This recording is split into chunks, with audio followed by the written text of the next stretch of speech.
vohma qilib ochildinglar, lekin borgandan keyin go'shtli gamburgerimiz 2-3 kunda bo'lishi mumkin deyishga. Nechchi? To'g'ri, cheeseburgerdan sirni olib tashlasa oddiy gamburger bo'ladi, lekin menimcha narxi ham tushishi kerak o'shanga yarasha. Bilaman. Kuydirgilarni juda ham sog'ingansizlar. Bugun 4-5 kundan beri vohma bo'layotgan savolga javob beramiz. Burger King yoki Fidap? Ketdi, kuydirib ko'ramiz. Bu ishni qilishimizga sababchi Fidapning asoschisi Umid aka. Bilasizlarmi nimaga? Bilasanmi? Men bitta videolarini ko'rdimda, burgerlarini o'zlarinikini va boshqalarnikini solishtirganlarini. Men bu narsa noto'g'ri deb bilaman. Siz emas, bizni solishtirib, haqqoniy baho berganimiz yaxshi. Borib ko'ramiz. Hozir aynan shu ikkita fast food orasida juda ham ko'p muhokamalar bo'lyapti, to'g'rimi? Biz nima qildik? O'zimiz kirganimizda yo'q. Endi bizani tanib qolishib, nimadir qilib berishligi mumkin. Shu sababdan borib ko'ramizdan Muhammadni, Azizjon Ahmedovdan ikkinchi ukam Azizni kirgizib yordikda, ular olib kelishdi va biz endi baholaymiz. Xullas, Burger Kingdagi eng katta muammo bu bir очередь, mayli 25 minut deganda 20 minutdan oshuv очередь kutildi, 4 minutda burger chiqdi. Lekin sotuvchilar uzr, mol go'shtini hech tamamiz qolmadi. Qachon bo'ladi deganda 2-3 kunda bo'lishi mumkin deb aytish. Bu juda ham katta xato deb o'ylayman. Nimaga? Sizlar ochilib olsizlarmi? Sizlar naplivga odamlarning soniga tayyor bo'lishingiz kerak. Mening fikrim nima deb o'ylaysiz? To'ppa-to'g'ri. Ana faqat tovuq sotib turish bu juda ham g'alati. Shuni yeylu birinchi hozir Burger Kingga faqat tovuqni oldik, chunki mol go'shti hech namasi yo'q ekan. Hozir O'zbekistonda go'shtda muammomi?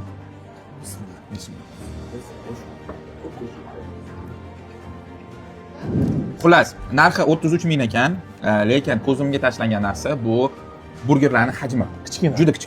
Juda kichkina. Endi kotletasi yaxshi, lekin bor. Mayonezda ozgina achimtirmaz deb sezsam, uksus ko'pligiga o'xshaydi. Da. Yoki issiq joyda turib qolganmi mana kuxnyada? Bilmadim, mana yeganinglarda ozgina achimtirmazda kelyapti. Bu ko'pincha ya'ni uksus ko'p bo'lsa, mayonezlarda, ketchuplarda shunaqa mazza beradi. Lekin kotletasi yaxshi, ya'ni quruq emas. Quruq bo'ladi deb o'yladim men, lekin quruq emas. Noni yaxshi, lekin hajmi juda ham kichkina. Endi o'ngirga o'tamizmi? Sen fikring nima? Men fikrim sodержанияsi ichidagi narsalar kam bo'lganiga mazza ham shunaqa skuchniy bo'ladi deb o'yladim, zerikarli bo'ladi deb o'yladim. Lekin mazza nauzuliyan yaxshi. Mazasi yaxshi, lekin ichida bodring yo'q. Ortiqcha ishlama yo'q. Faqat pomidor bor ekan, sous bor ekan.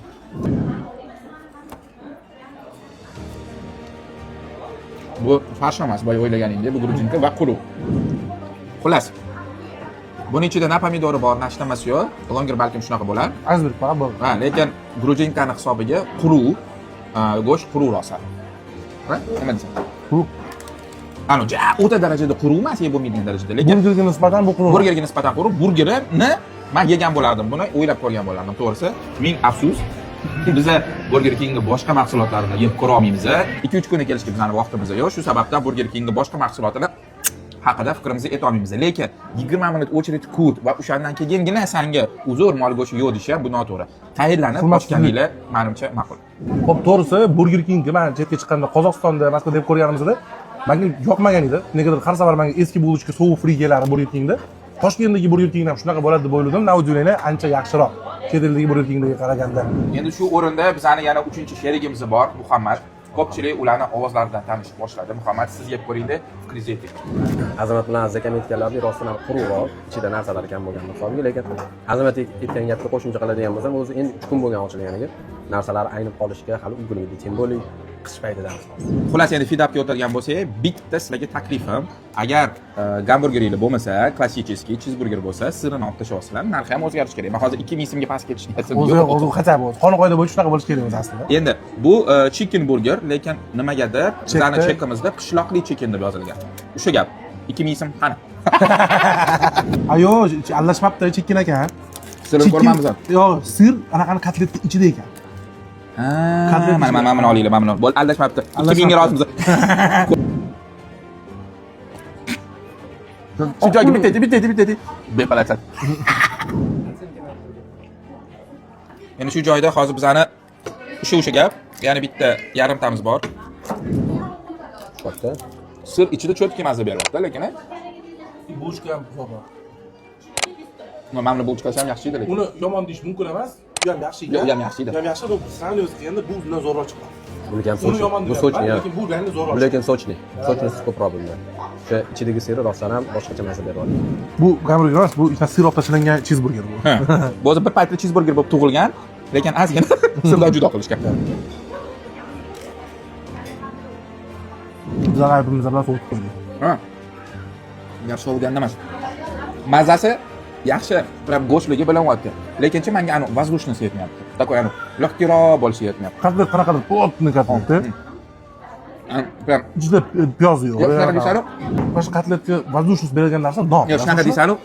Bizda ham burger olamsiz shunaqa kotlet. Biz faqat tranchdan va bonfiledan qilamiz. Ichiga non solmaymiz, piyoz solmaymiz. O'shani hisobiga 170 gramm ko'p bizani kotletamiz. Prям go'sht bo'lib yegansan bo'ladi. Bu ham menimcha shunaqa texnologiyada qilingan. Hozir burger olamchi reklamasi ketib qoldi. Kotleta yaxshi go'shtligi bilinyapti, lekin ozgina вот pachoqligini hisobiga bizanikicha просто bizaniki anu ishib turadi-ku. Kotletamiz kattaligini hisobiga bunaqa bilinmaydi. Bu kotleta nima deydi, yuqaligini hisobiga sal anu yetmayapti, anu воздушность yetmayapti. Mani fikrim, menga juda yoqdi. Mazasi zo'r haqiqatdan. Bu menimcha azizga все-таки o'zimizning ozgina aybimiz, sal cho'zdi. Sal kotlet so'yib qo'yganimizga bizga shunaqa tuyulyapti. Xullas, endi narxlarga keladigan bo'lsak, kurina esa 36 ming ekan. Ma'mullarimizda sirli bo'ladimi, sirsiz bo'ladimi 39 ming ekan. O'zgarmaydi. 3 ming qani? 3 ming qani? Fida 3 ming qani?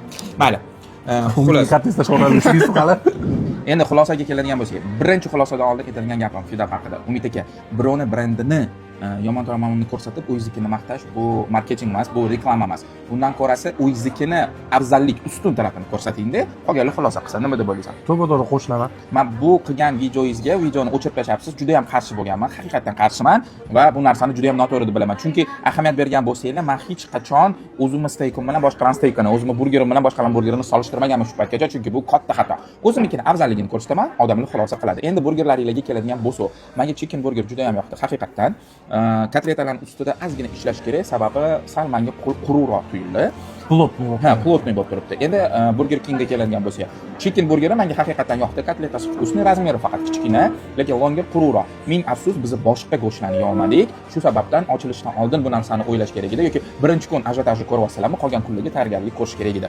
Meni fikrim shu. Keyingi safar nimani kuydirib beringlar yoki qattiq kuydirib beringlar, kommentariyada yozinglar va o'zingizlarning fikringizni yozinglar. Nima bo'lgan taqdirda ham har bitta brendga qaysi brend bo'lishidan qat'iy nazar, qattiq bo'lishidan qat'iy nazar omad tilab qolaman. Aziz akam hamma aytgan gaplarga qo'shilaman. Go'shtli burgerlarga keladigan bo'lsa, burgerlar mazali, no kotletni sal yo'l sovutib qo'ydi yoki o'zi haqiqatan shunaqa sal quruqroq bo'lsa kerak. Lekin uni hozir сравнивать qila olmaymiz Burger King bilan, chunki asosiy Burger Kingga kelib yeb ko'rmadik. O'shaning uchun konkretno ikkita chicken burgerni olib сравнивать qilaman. Ikkalovinikini detalni aytib o'tirmayman, detallarni hammasini aziz akam aytdilar. Umumiy qilib aytaman, menga Fed Up chicken burgeri ko'proq yoqdi. Endi sizlarni kommentariyada kutib qolamiz, chunki biz sizlarning kommentariyalarini o'qib, ozgina fikr almashamiz. Nima dedik? Bo'ldi, mehr ko'zda, dil xiralik bo'lmasin.